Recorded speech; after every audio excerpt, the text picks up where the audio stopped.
Nimefika Malindi na hii ni safari ya urais wangu nikiwa mgombezi wa rais katika chama cha Safina. Nina furaha sana kufika hapa, na hapa nyuma yangu na upande wangu unaona tuko na candidates wengi sana hapa Kilifi.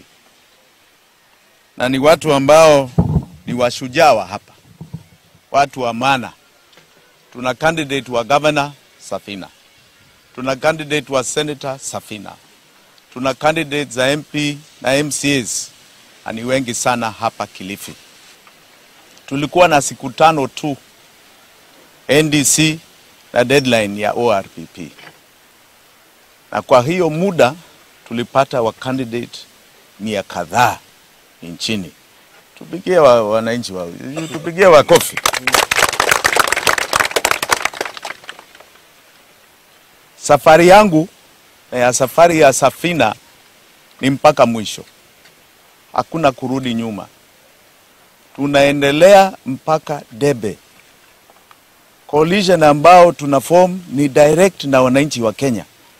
Si coalitions za ukabila, sijui za vyeo, sijui wanakata keki huku juu, hapana.